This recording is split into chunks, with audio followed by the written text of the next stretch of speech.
Arratsaldeon guzti hori.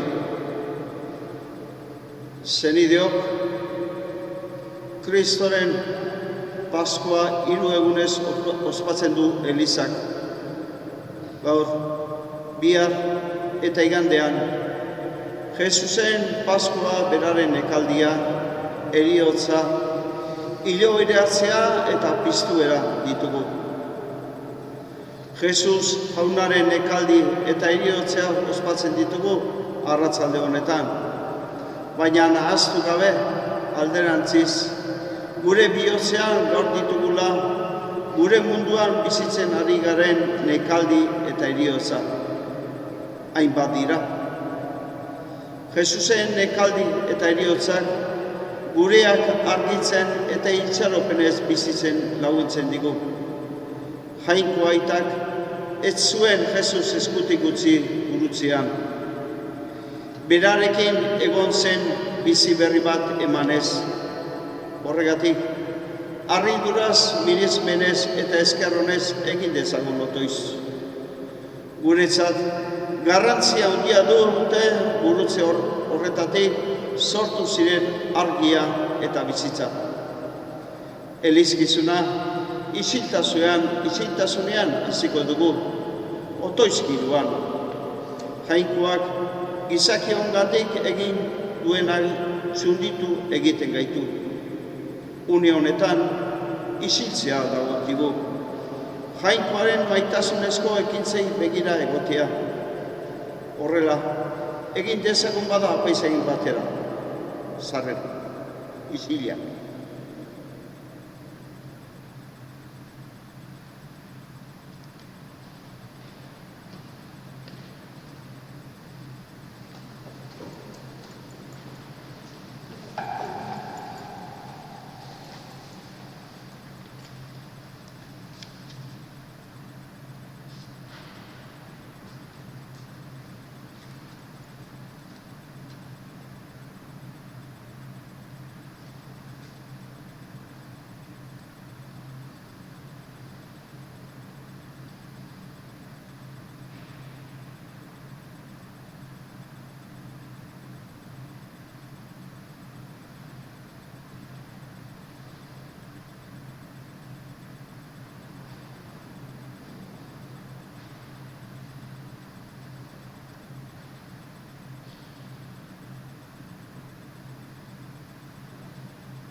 Badakigu, jauna, neurririk gabe maite gaituzula. Hori sinistu nahi dugu bihotzez. Zure semea gizon emakume guztien salbamenerako eman baizen duen. Erakus ezaiguzu gaur, zure maitasuna. Zurekiko leial izateagatik, lutzeko heriotzera dikoan Kristori jarraitu nahi dio. Ura eutsi zenuen bezala. Bizitzako zailtasun eta nekeetan, bizitzen ari geran egoera zail hontan, gu ere eutsi gaitzazu. Eta Pasko misterio honen bidez, santu eta kristauago, gizakoiago egin gaitzazu. Jesu Kristo gure jaunaren bitartez. Amen.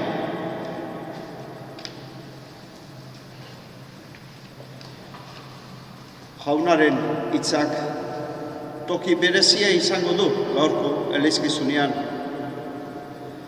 Jainkoaren zerbitzariaz mintzo zaigu lehenengo irakurgaia. Zerbitzari hori Jesus dela sinisten eta itortzen dugu Kristau. Entzun dezagun. Isaias profetaren liburutik. Ara, nire zerbitzaria aurrera aterako da. Handia egingo da eta goratua izango. Asko hartaz ikaraturik gelditu baitziren ere, hartaraino baitzuen giza itxura galdu, eta gizona zenik ere ez baitzuen Gero harriturik geldituko dira herri asko, eta erreideak haren aurrean hitzik gabe geldituko dira. Egundaino esanetzena ikustean, eta entzunetzena begiratzean. Nork sinestu du guk esandakoa? Nori agertu zaio jaunaren besoa? Kimua bezala hasi zen haren aurrean, zuztarra lur lehorrean bezala. Ederrik eta giza antzik gabe ikusi genuen, eta itxura atseginik gabe, barregarri eta gizonetan azkeneko. Oinaze gizon egina, nekeen berri dakiena, ez ikusi egiten zeinetanekoa, gaitzetzia eta baztertua. Gure nekeak hartu zituen ark eta gure minak eraman. Lepradun bezala geneukan, jangoikoa joa eta lotsarazia. Gure pekatuengatik aldenik alde zulatua, gure gaiztakeriengatik txikitua. Haren gainera erori zen, guri pakea ematen digun zigorra, haren zauriek sendatu gaituzte. Gudenok ardi galdua ginen, bakoitza bere bidetik, eta jaunak haren gainean ezarri zituen gu guztion txarkeriak. Gaizki zerabiltenek, baina bere makurtu egin zen, eta ez zuen ahorik ireki. Arategira daramaten arkumea bezala, hile moztailen aurrean ardia bezala, isilik egon zen, ahorik ireki gabe. Zuzengabeko auzitan galdu zuten, nork hartu zuen aintzakotzat haren etorkizuna? Bizidunen lurretik kendu egin zuten, nere herriaren pekatuengatik hil zuten. Gaizkileen artean lur eman zioten, eta pekatariekin haren ilogia, naiz eta berak bidegabekeriarik ez egin, eta haren ahotik gezurrik ez jalki.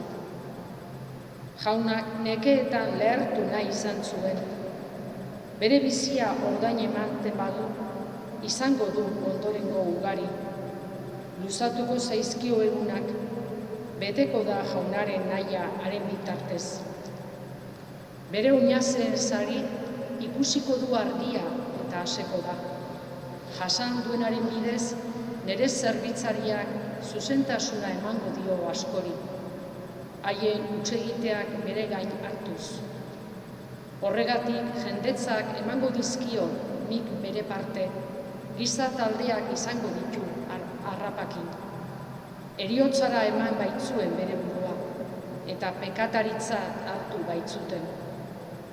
Bere gain hartu zituen askoren hutsegiteak, eta bitarteko izan zen pekatarientzat. Jaunak esana, eskerrak zuri jauna. Erasopean aurkitzen den zintzoaren otoitza dugu, orain abestuko dugun salmoa. Jesusek salmo honekin egin zuen otoiz bere nekaldian, horrela egin dezagun guk ere.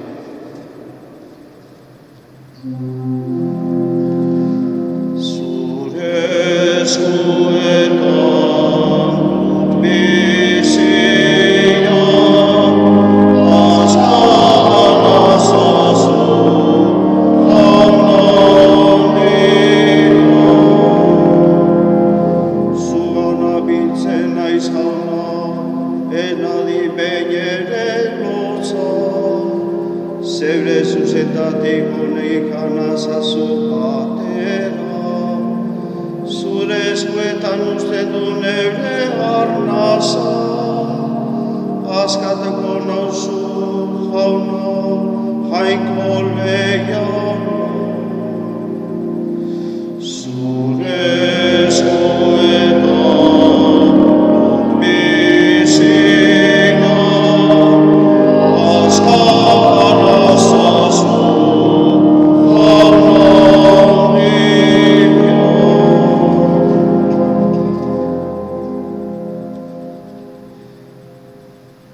Jesus da apaiz nagusia, bere bizitza eskainiz haren esaneko direnentzat betiko salbamen iturri egiten dena. Horrela, entzeko dugu bigarren irakurgai honetan. Ebertarrei egindako epistolatik. Zenidio, Jesus jamoikoaren semea dugu zeruetan sartu zen apaiz nagusi handia. Eutzi dezaiogun beraz, sinizbenen aitormenari. Gure apaiz nagusia ez baita gure auleriaz erruki ez daitekeen norbait. Baizik gure antzera gauza guztietan aztertua, baina bekatutik garbi. Goazen beraz, uste osoz, graziaren aukira. Errukia iritsi eta behar orduko laguntza emango digun mesedea aurki dezagun. Kristok, haragizko bere bizitzaldian, heriotzatik gorde zezakenari, deiadarrandiz eta negarrez, otoitzak eta eskariak egin zizkio. Eta bere begirunegatik entzun egin zitzaion. Eta semea izanik ere, bere neke artean, ikasi zuen esaneko izaten. Eta bere betera iritsirik, haren esaneko direnentzat, betiko salbaben iturria egin zen. Jaunak esana, Eskerrak zuri jauna.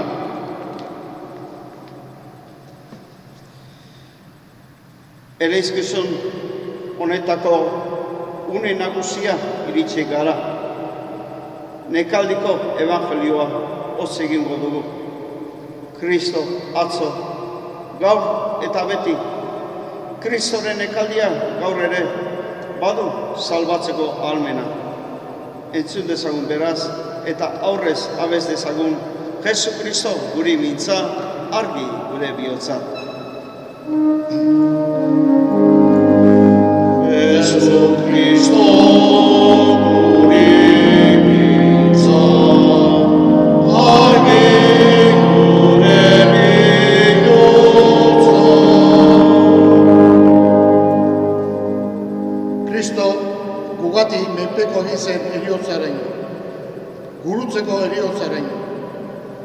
Horregatik jainkoak gorate egin zuen. Eta izen guztien gaineko izena eman zion. Jesu Kristo guri mintza, argi gure bihotza.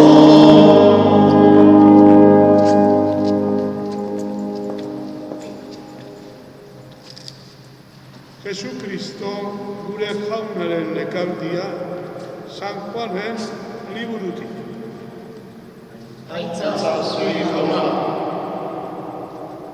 Aldi hartan, Jesus Zedrongo errekaz beste aldera atera zen bere ikasleekin. Bazenan baratze bat, eta hantxe sartu ziren bera eta bere ikasleak. Judas saltzaileak ere bazekien lekura. Maiz joaten baitziren ara Jesus bere ikasleekin. Judas orduan, apaiz nagusien eta farisearren morroi talde bat eta zaintzaile batzuk harturik, han sartu zen argiontzi, zuzi eta armekin. Jesusek, ondo aitzekien zer zetorkion gainera, bidera atera eta honela esan zien. Noren bila zatozte, Eta haiek, Nazareteko Jesusen bila. eta Jesusek haiei. ni naiz. Han zetorren haiekin batean, Judas saltzailea ere. Ni naiz esan zienean, atzeraka lurrera erori ziren. Jesusek galdetu zien berriz ere, Noren bila zatozte, eta haiek, Nazareteko Jesusen bila. Jesusek erantzun zien, esan dizuet ni naizela. Nire bila bazatozte, utzi ezaiezue hauei joaten. horrela bete zen berak esandakoa. Zuk nire ardurapean utzi zein izkidanetatik, ez du inor galdu. Orduan Simon Pedro zeramakien ezpata atera, eta apaiz nagusiaren morroia jo zuen, eta eskuineko belarria moztu zion. Morroi honek Malko zuen izena. Jesusek orduan honela esan zion Pedrori: Sar ezazu ezpata bere zorroan. Ez aldut bada edan behar, aitak eman didan kaliza. Gudari taldeak, haien agintariek eta judutarren morroiek hartu zuten Jesus, eta loturik Anasenera eraman zuten lehenago. Anas hori Kaifasen aitari-arreba zen, eta Kaifas bera urte hartako apaiz nagusia. Eta Kaifasen gainera, judutarrei harako kontsejura eman ziena. Hobe da gizon bakarra hiltzea harriarengatik. Simon Pedro eta beste ikasle bat Jesusen atzetik zihoazen. Beste ikasle hori apaiz nagusiaren ezaguna zen, eta Jesusekin batean apaiz nagusiaren jauregian sartu zen. Pedro berriz atarian gelditu zen. Atarea zen beste ikasle hori, apaiz nagusiaren ezaguna alegia, neskame atezainari hitz egin zion, eta Pedro barrura sarrera zezuen. Neskame atezainak orduan esan zion Pedrori: Zu ere, ez ote zera gero gizon horren ikasle? Eta Pedro: Ni ez. Morroiak eta zerbitzariak sua piztu eta berotzen zeuden, hotz baitzen. Pedro ere hantxe zegoen bestekin batean zutik berotzen. Apaiz nagusiak bere ikasleen eta bere erakutsien galdera egin zion Jesusi, eta Jesusek entzun: Nik mundu guztiaren aurrean hitz egin dut. Sinagogan eta jauretxean, judutar guztiak biltzen diren lekuan, erakutsi dut nik beti. Eta ezkutuka ez dut ezer esan. Zergatik galdetzen didazu neri? Galde esaiezu nire entzulei, zer esan diedan. Berek dakite nik esandakoa. Hori esan bezain laster, antzegoen morroi batek masaileko bat eman zion esanez: Horrela erantzuten aldiozu apaiz nagusiari? Eta Jesusek: Gaizki hitz egin badut, esaidazu zertan. Baina ongi hitz egin badut, zergatik hotzen hauzu. Orduan Anasek Kaifas apaizat nagusiaren gana bidali zuen lotuta. Antzegoen zutik Simon Pedro berotzen, eta esan zioten: Zu ere, ez alzera horren ikasleetakoa? Pedro bukatu egin zuen esanez: Ez, ni ez. Apaiz nagusiaren zerbitzari batek, Pedrok belarrian moztu zionaren aide batek esan zion: Ez ote zaitut bada, neronek ikusi berarekin baratzean? Pedrok berriz ere bukatu egin zuen, eta berehala jo zuen oilarrak. Kaifasen etxetik auzitegira eraman zuten Jesus. Eguna argitzen hasi zuen, eta haiek ez ziren auzitegian sartu, beren buruak ez kutsatzeagatik, Paskoa afaria egin ahal izan zezaten.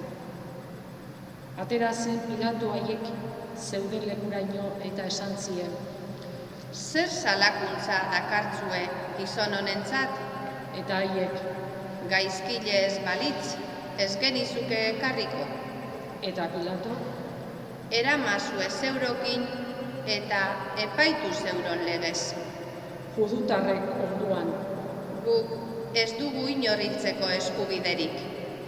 Horrela bete zen Jesusek aldez aurretik esandakoa, nolako heriotzaz hilko zen alegia.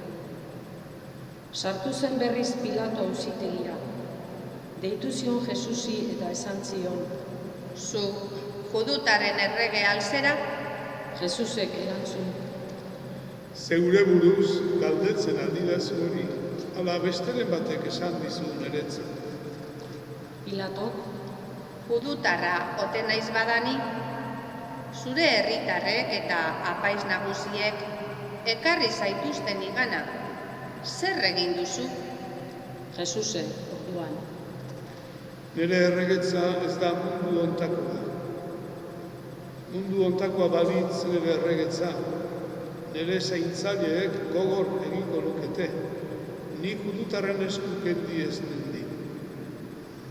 Nire erregetza ordea, ez da hemen. Pilatok, Errege zera beraz? Jesusek erantzun zion. Zer horrek diozu, errege naiz, hortarako jaioa naiz, eta hortarako etorria mundura, egiari aitormen egiteko. Egiarena denak entzuten du nire hitza. Pilatok, orduan, Zer da egia? hori esan da, berriz ere judutarren gana atera eta esan zien. Nik ez diot errurik aurkitzen gizon honi. Baina ohitura da zuen artean, Paskoan gaizkile bat askatzea. Nahi alduzue judutarren erregea askatzea? Haie berriz deiadarka, Ez hori, Barrabas baizik. Barrabas hau lapurra zen. Pilatok orduan Jesus hartu eta zigorkatzeko agindu zuen. Eta gudariek arantzazko koroioa egin eta buruan ezarri zioten. Eta sorbalda gainean purpurazko soin gaineko jantzi eta erdian harturik honela esaten zioten. Agur, judutarren errege. Eta maasailikoka zerabilten. Atera zen Pilato berriz eta honela esan zien judutarrei. Hemen dakartzuet berriz ere gizon hau. Jakin dezazuen ez dio dala errurik aurkitzen. Atera zen bada Jesus, buruan arantzazko kosiak eta gudamutilak ura ikustean deiadarka hasi ziren. Josi hori, josi gurutzean.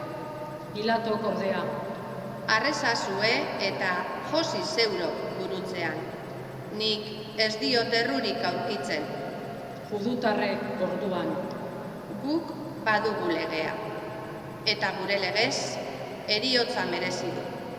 Jangoikoaren seme egin baitu bere burua. Pilato hitzoiek entzutean gehiago beldurtu zen, eta berriz ere auzitegira sarturik honela mintzatu zitzaion Jesusi. Nungoa zerazu? Baina Jesusek ez zion erantzun. Pilato orduan, Ez aldidazu ezer erantzun nahi? Ez aldakizu badudala nik eskubide zu askatzeko eta eskubide zu gurutzean josteko? Jesusek orduan, Ez zenuke nire gain horrelako eskubiderik izango, goitik eman ez balitzaizu. Horregatik, ni zure esku utzi nauenak, errua handigoa da. handik aurrera Jesus askatu nahian zebilen Pilato, baina judutarrak deiadarka hasi zitzaizkion. Hau askatzen baduzu, ez zera Zesarren adizkide. Bere burua errege egiten duena Zesarren aurka dago. Pilato hitz horiek entzutean, atera zuen Jesus berriz ere, eta auzia aukian eserierazi zuen. Harri solairu deitzen zioten lekuan. Eberkeraz berriz, Gabata. Paskoaren prestaera eguna zen, eguerdi inguru, eta Pilato honela esan zien judutarrei. Horra, zuen erregea. Haiek deiadarka erantzun zioten, Ken hori ken, josi gurutzean. eta Pilatok, Zuen erregea gurutzean josi behar aldut. apaiz nagusiek orduan, Guk ez dugu Zesar beste erregerik. orduan haien esku utzi zuen Jesus gurutzean josi zezaten. Hartu zuten Jesus eta hura gutxera sorbaldan zeramala, buru ezurtegi ederkeraz berriz Golgota izeneko lekura atera zen. Han josi zuten gurutzean eta harekin batean beste bi, bata alde batetik eta bestea bestetik, eta erdian Jesus. Gurutze buruan idazkun bat ipintzeko agindu zuen Pilato. Honela zion idazkiak: Jesus Nazaretarra, judutarren erregea. Judutar asko irakurri zuen idazkuna, hiritik hurbil baitzegoen Jesus gurutzean jositako lekua. Eta idazkuna 3 hizkuntzatan idatzi baitzuten: eberkeraz, latinez eta grekoz. Judutarren apaiz nagusiek orduan honela esan zioten Pilatori: Ez ipini judutarren erregea. Baizik honek esan du, judutarren erregea naiz. Baina Pilatok Idatzi dut eta idatziri dago. Gudariek Jesus gurutzean josi zutenean, haren jantziak hartu eta 4 zati egin zituzten. Gudari bakoitzarentzat zati bana. Soinekoa berriz utzi egin zuten. Joskurare gabea zen soinekoa. Goiti behera erabat erioa. Eta elkarri esan zioten: Ez dezagun zatitu, baizik txotx egin dezagun zeini ateratzen zaion. Horrela bete zen liburu santuak dioena: nire jantziak berentzat banatu zituzten, eta nire soinekoa txotx egin zuten. Hori egin zuten gudariek. Jesusen gurutzean oinean zeuden bere ama, amaren aizpa, Kleofase Maria, eta Maria Magdalena. Jesuse bere ama ikustean, eta han bertan berak hain maite zuen ikaslea, honela esan zion amari: Andrea, horra hor zure semea, Eta gero ikasleari, horra hor zure ama. eta orduzkero ikasleak bere etxean eduki zuen Maria.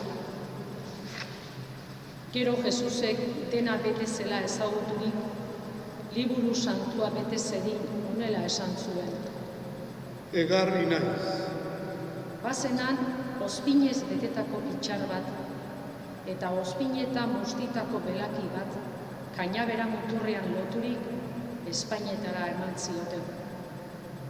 Ozpina hartu ondoren honela esan zuen Jesusek: bete da dena. Eta burua makurturik azken arnasa eman zuen.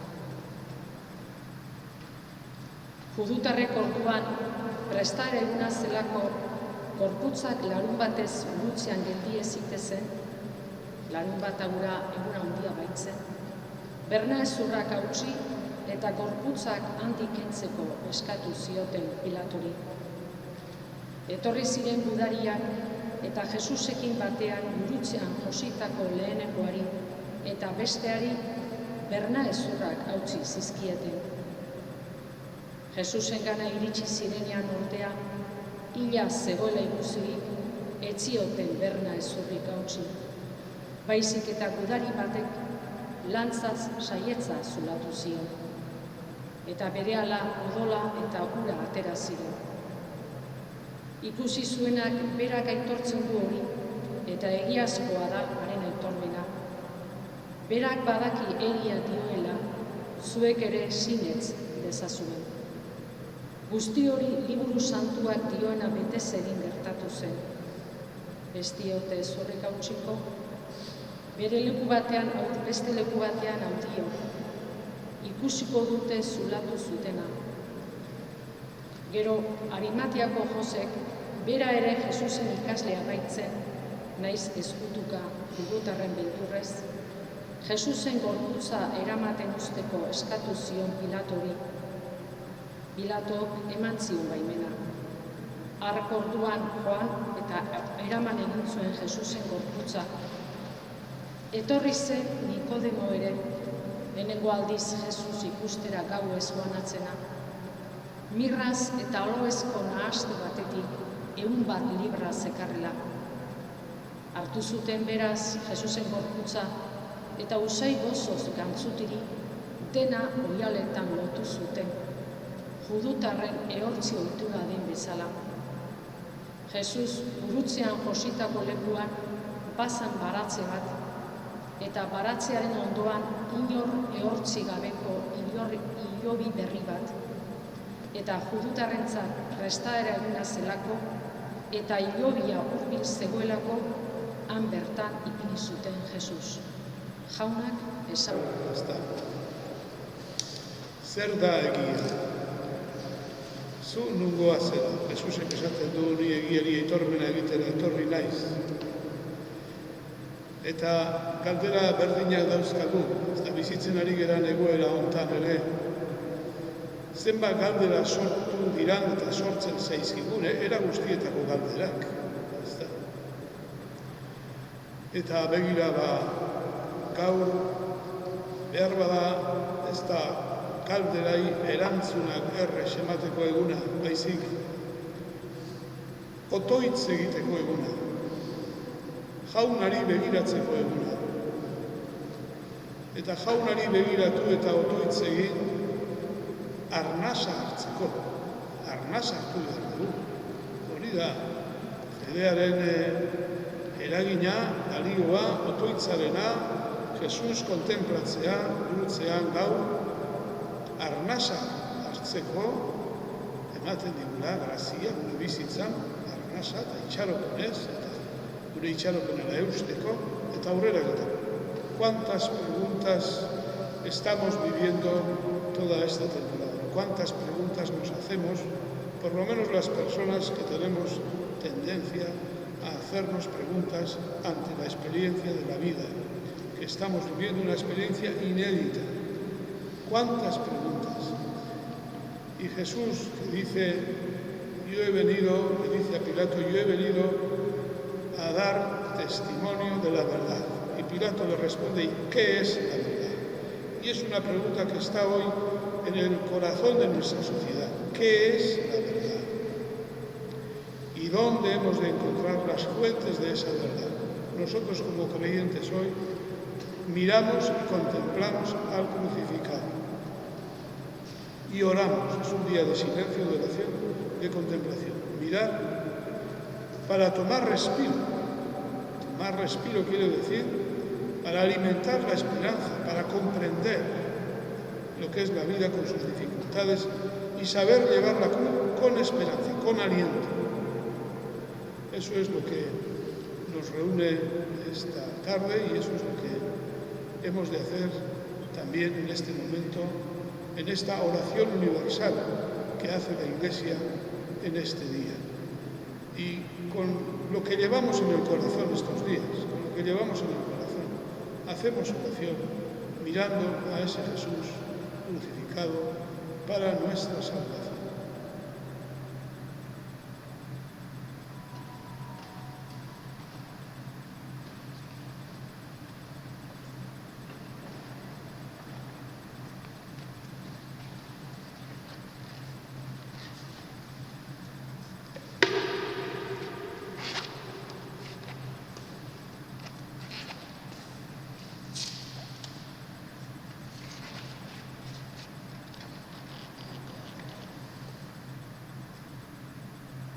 Egin dezagun otoitz, zenideok, Jainkoaren Eliza Santuaren alde. Gure jaun eta jainkoak pakea, batasuna eta laguntza eman diezaiokola mundu zabalean. Guri berriz, bizimodu baketsua jainko aita ahal guztidunen babesteko. Kyrie, Kyrie, eleison. Kyrie, Kyrie, eleison.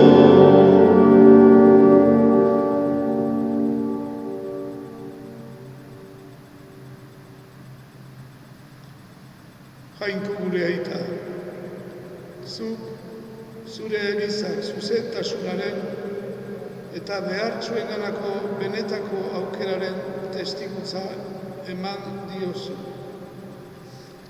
Erreinuaren benetako baloreak zaintzen dituen neurrian bakarrik izango dela salbamenaren sakramentu uler dezagula.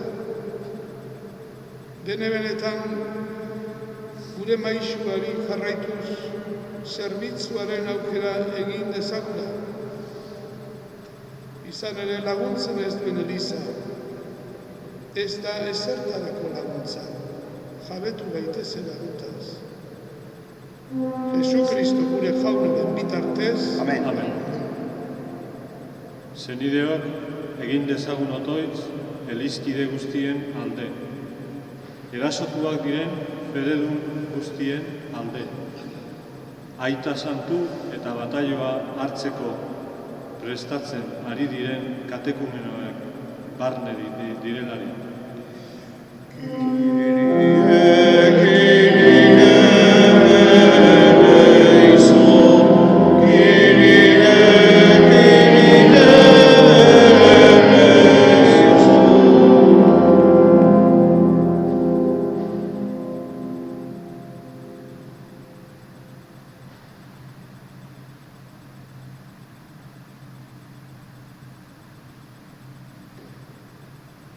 Jainko gure aita, laguritzazu zure espirituaren bitartez, Eliz martirizatuak, aita santua, gotzaiak, apaizak, erligiosoak, horrela zure fede, itxaropen eta maitasunaren lekuko izan daitezen. Espirituak Vatikano bigarrenaren bidez eliztar guztiak berri ditzala. Bataioa hartu behar dutenak elkarte den elizan sar daitezela. Jesu Kristo gure jaunaren bitartez. Amen. Egin dezagun otoitz kristau guztien batasunaren alde. Munduak ikusi dezala aita eta Kristo bat diren bezala, gu ere bat gerala.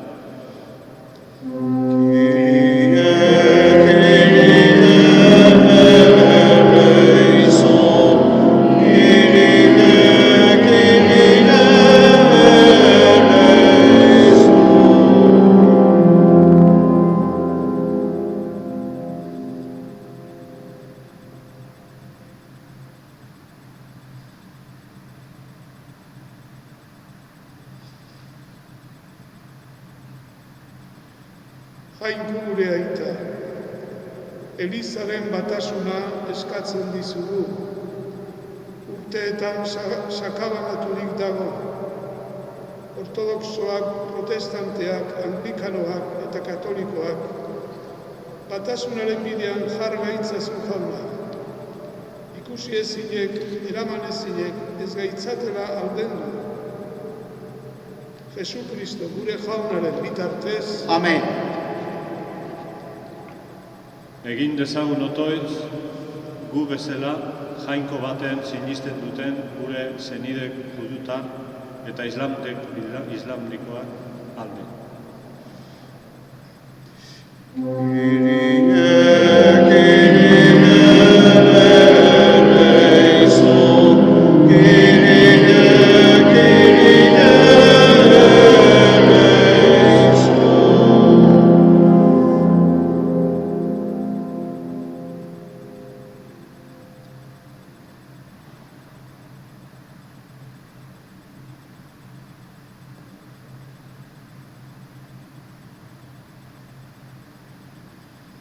Jainko gure aita, judutar eta islamikoen alde egiten dizugu otoitz. Beraien otoitza eta sinismen aitormena guretzat erakutsi ederra dira. Emaiezu tolerantzia eta jakin dezatela beren tradizioarekiko maitasuna eta besteen tradizioarekiko errespetua elkartzen. Asma dezatela elkarrekin bizi diren lurraldeetan bakebideak eraikitzen. Jesu Kristo gure jaunaren bitartez. Amen. Egin dezagun otoitz jainkoagan sinisten ez dutenen alde. Kristo onartzen ez dutenen alde. Agnostiko eta indiferente guztien alde.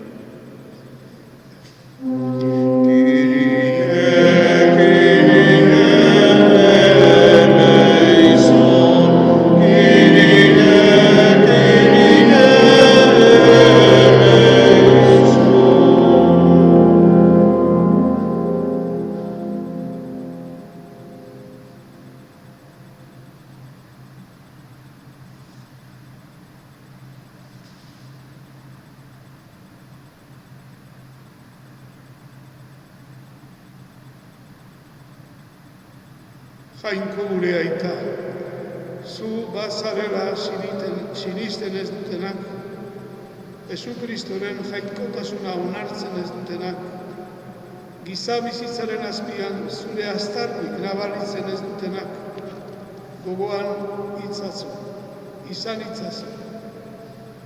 Beren maitasunean, solidaritzan eta zuzentasunean oinarriturik, zu maitasun ororen iturri zarela ezagutu dezatela. Jesu Kristo gure jaunaren bitartez. Amen. Egin dezagun otoiz lan egin eta bizi geran herriaren alde. Egin dezagun otoiz munduko herri guztien alde.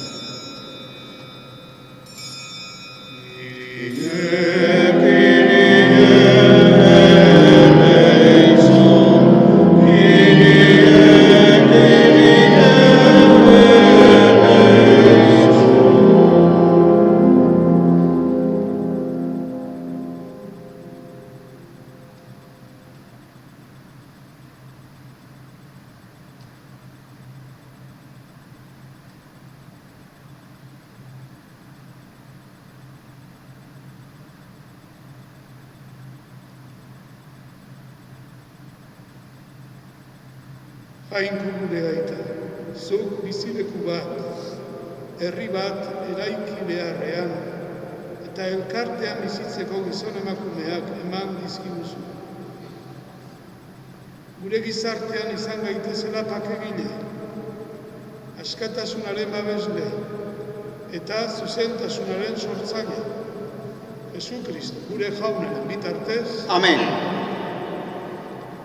Egin dezagun otoiz, egun hauetako izuretearen ondorioak nozitzen dituztenen alde. Jainko aitak eman diezaiela osasuna gaixoei, kemena osasun langilei, kontsolamendua familiei eta salbamena hildako biktima guztiei.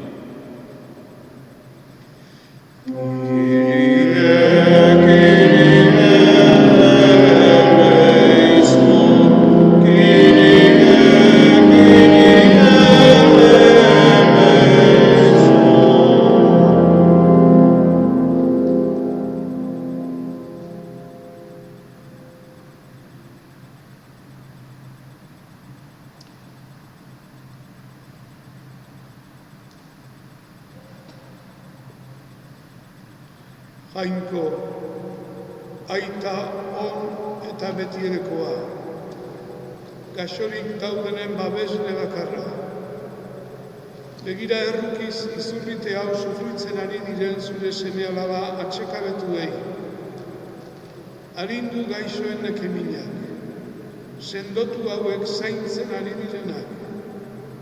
Onartu zeure pakean hildakoak, eta larri haudi honek dirauen bitartean egizu, denek aurki dezatela lasai bidea, zure errukian.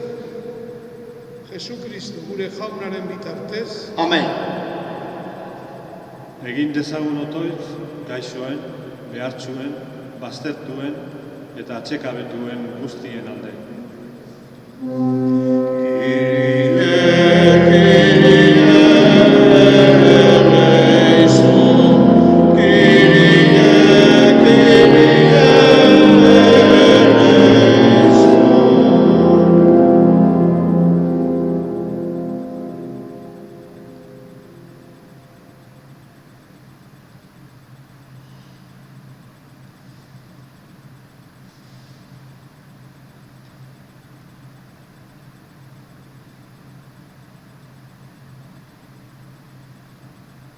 Jainko gure aita, gogoan izan, trafikanteak aberazten dituen drogak desegin dituen gazteak.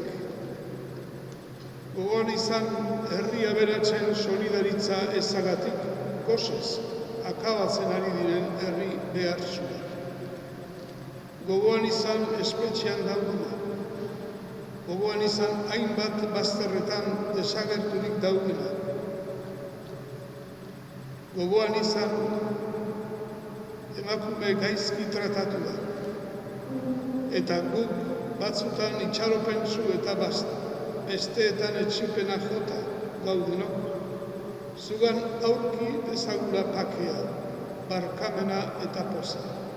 Jesu Kristo gure jaunaren bitartez. Amen.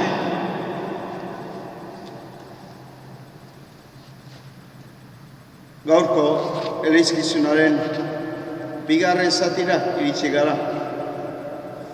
Gurutze santuaren moralpena eta gurtzea. Nekaldiko evangelioan entzun dugu, zulatu zutenari begira egongo dira. Horixe bera egingo dugu orain. Gurutzean fedez eta eskerronez begiratuz, elkarrekin gurtu dezagun, bere odola isuriz salbatu gaituen Kristo gure eroslean. Eta nola atzetik aurrea zidegun gurutzea ekarri gurutzeko, lehen garai batean egiten zeneran, gurutzea estalita dago, gurutze hori azaltzen joango bera eta azaltzen dugu neurrian gurtzen.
Abestu dezagun orain guztiok, zuzera gure poza gurutz salbatzailea.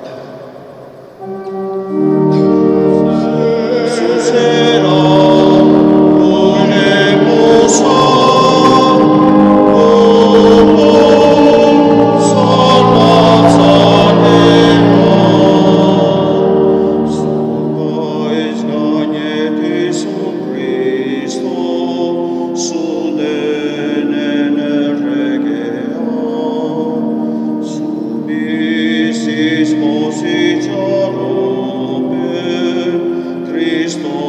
Salvatore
gaurko elizkizuna.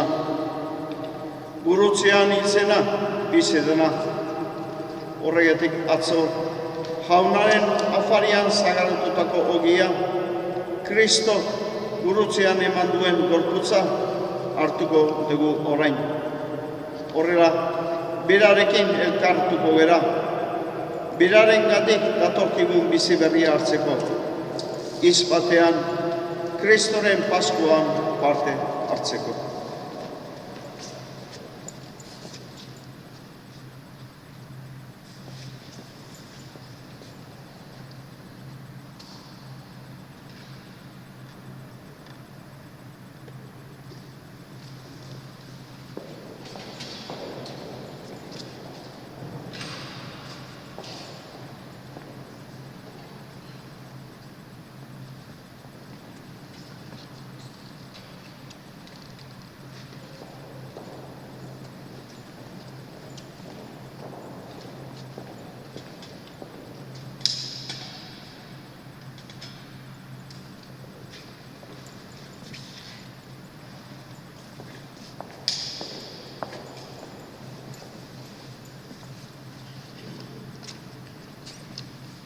Eta jaunartzerako prestatzen gera, gure aita abestudaz. Salbatzaileak aginduta, bere erakutsian jarraituz, bildur gabe kanta dezagun. Gure aita zeru eta zerona, Santu izan bedin zure izena, egon bedin zure erreinoa, egin bedin zure naia, zeruan bezala horrean ere, emaiguzu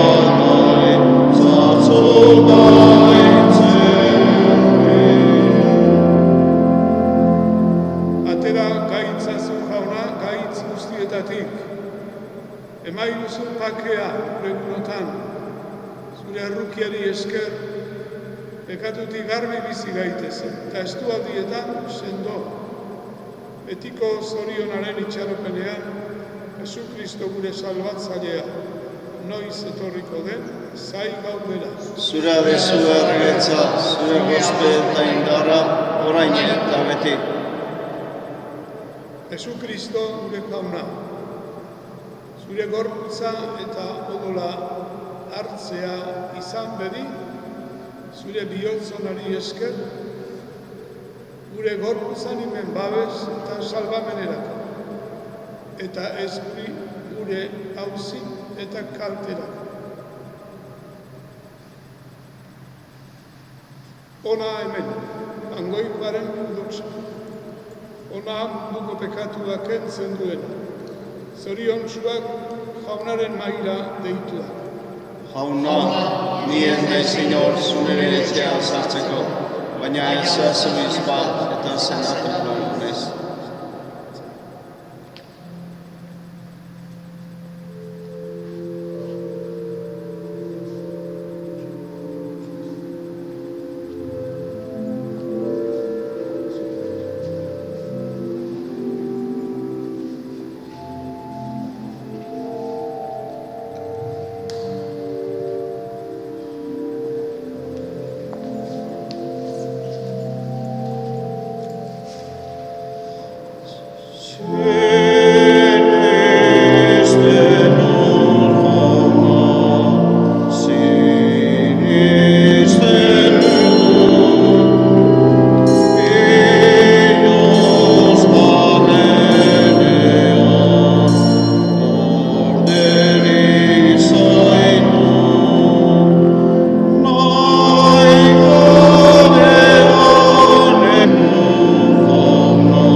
Jainko aita erkutsua, zure seme Jesu Kristoren eriotzaz eta piztueraz berritu gaituzu, zaindu ezazu gugan zure errukiaren lana, misterionetan parte harturik, beti zure zerbitzari izan gaitezen, Jesu Kristo gure jaunaren bitartez. Amen.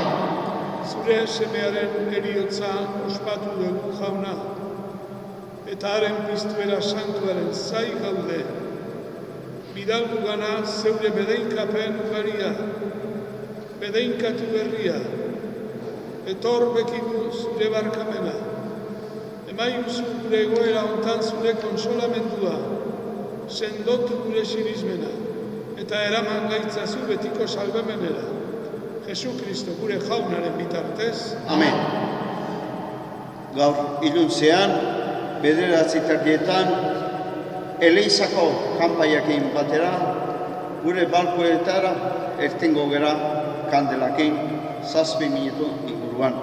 Isiltasunez izango da egonaldi hori kanpaian osat bakarrik. Eta biharko eguna Larunbat santua, isiltasun eta otoizgeruan igarotzeko eguna dugu Kristogo. Naiz eta Jesus hilo eta uiratu izan, bizi da. Horitzi dugu, pozez eta itxaropenez, betetzen gaituen egia. Eta igandean, goizeko 11:00 mesa nagusia izango dugu. Izango dezute baita ere, zuen etxeetan ikusteko aukera interneten bidez.